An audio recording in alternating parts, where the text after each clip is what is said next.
Welcome back. You're watching Storyboard.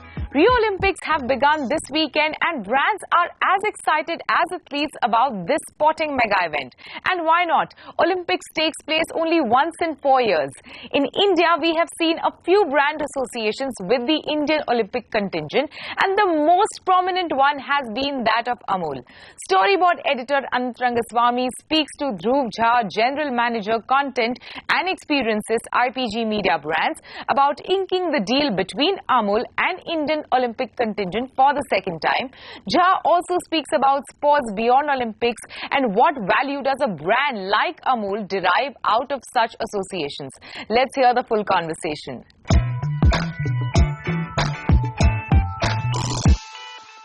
Olympics is hardly a sport where India is up there. So what is the need for a relationship between Amul and the Olympic movement? Yeah, interestingly, Amul always has, positioned itself as the nature's energy drink, the milk. Right. So they get a platform to once again promote themselves in terms of, reaching out to a large mass. In Olympics, somewhere is mass. Right.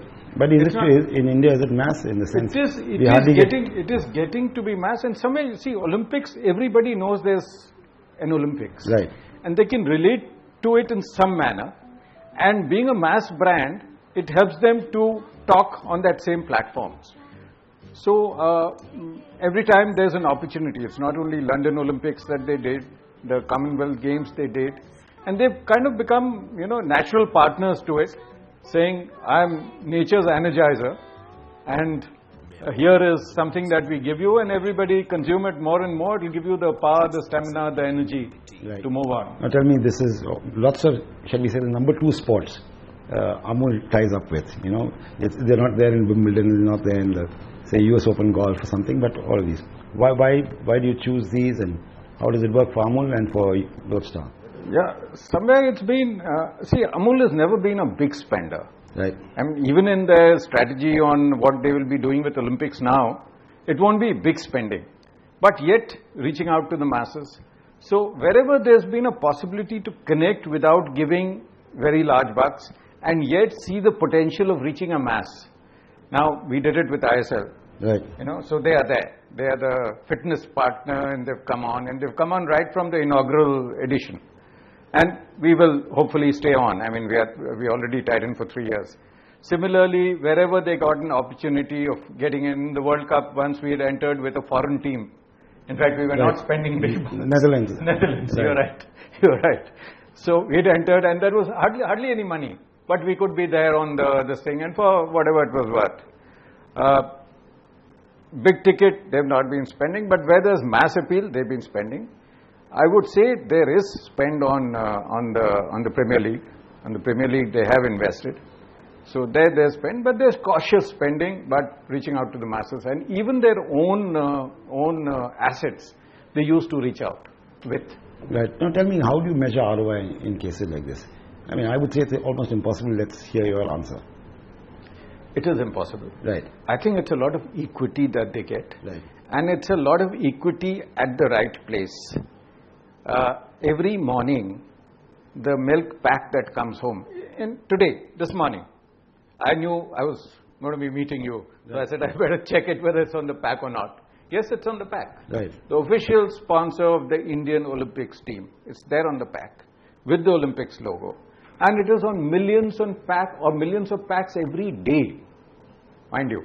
So you're reaching home to virtually a large section of converting the converted. No, it is reaching me. I've already bought the milk. But you are reiterating a message. I mean, with whatever little competition that keeps coming up, you keep saying that here you're consuming something that the world's best athletes would also consume, whether it's generic milk. So somewhere, many a times, Amul is just doing generic promotions for milk. But drink more milk means drink more Amul. Right. Now, Lodestar has been quietly doing quite a bit of stuff in the sports area. Right. It's not just Amul. So tell me about some of the other things you've been doing. Well, every time there's an opportunity, we reach out to our clients with sports. In fact, even this morning we were talking to a brand, who wants to enter India and wants to do something in the sports area. big brand looking at trying to support the underdogs, because we are an underdog nation. So try and work. I won't name the brand at this point in time, but yes, they're looking at an entry strategy. All our brands, we keep reaching out with sports proposals, and many of them bite into it. Some don't. And we've done interesting stuff. We did stuff with IDBI when they were there. Then we did something very interesting on digital when ISL and football, with getting a star into it. Sports has always been, and with a lot of people who are fond of sports within the organization. So we love pushing it. One of the problems with sport is this whole issue of metrics and ROI and so on. So how do you convince your clients to invest in sports? See, we feel it is a lot of equity that you're getting. It's a lot of mass viewership that you're getting. Wherever you can pop up, whether it's a logo or it's otherwise. I mean, we started off, and it's a lot of that buzz, that initial buzz. I mean, we were on the first F1. Right. We got Amul on the first F1, and we got on first F1 meaning after Vijay Mallya, not the first F1. No, the first F1 in India. Yeah, right. I meant that. And we got on to again a team that was lesser known. They were 6th on the list, called Sauber, and we did very well. We got onto the back fender of the car, and it was a very, very nice partnership. In fact.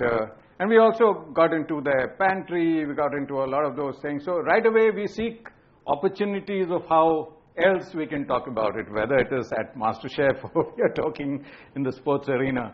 In fact, the other day we heard a lot about the athletes not being able to get good Indian food there when they'll be there at Rio. I was making a proposition to the MD that, he said, well, yeah, we can look at it, but it's logistically it's a slight problem. Otherwise, yes, they are arranging. The Indian embassy is arranging for the athletes to get good food, good Indian food, to energize them there. So all the best, and there's one more sort of ball you hit out of left park. Let's see what happens to it. Right. All the best. Good to talk to you. Thanks a lot. Here is hoping that Indian athletes come back home with a lot of medals. Moving on, we have an Indian tea company in India getting involved with the US presidential elections. Tiami Teas delivered 4 years worth of tea to Trump Tower with a message, Mr. Trump, it is never too late to cleanse yourself. Now we all know about the cleansing power of green tea, but isn't this stretching a bit too far?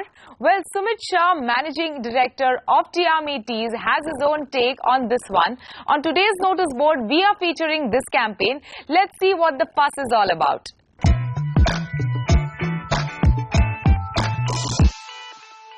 You came all the way from India to do what?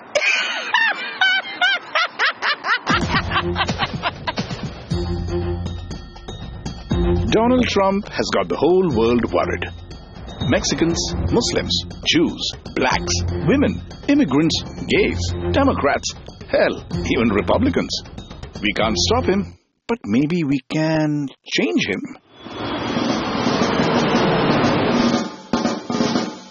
Tiami has over 20 varieties of teas, and we really believe in the power and the varieties of teas that are available in the market.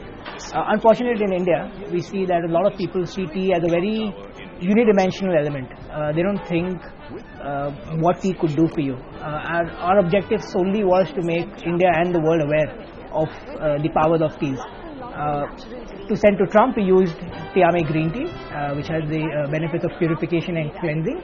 And I think now a lot of people in the world know about the power of green tea. That's essentially what we tried to achieve through this campaign. To make people smarter. Please, Mr. Trump, drink the tea. For your sake, for America's sake, for the world's sake. Largely, since the brand is present only in India as of now, we are obviously talking largely to Indians. We're looking at a demographic between 25 and 40s, upwardly mobile, who ideally consume a number of beverages throughout the day, but they're focused, they're a little more health conscious. They watch what they eat, they watch what they drink, and therefore we see there's a good fit because the kind of teas we sell have a lot of functional benefits, and we're looking for consumers who are able to understand the benefits that our teas provide to them and therefore consume them. So essentially that's the kind of target group we're looking at. About 90% of our views are actually from India. So we feel that even though the campaign was executed in the US, targeted to an eminent personality in the US, there are enough consumers in India who cared about it. and now are aware of the product, the brand, and more importantly, the benefit of teas. And that's exactly what we tried to achieve through this. We really didn't think of sales. We were thinking more in terms of product awareness, in terms of benefit awareness of teas. With that, it's a wrap on Storyboard this week. You can catch all our content on Facebook, Twitter and YouTube. Thanks for watching, and we'll be back same time next week. See you soon.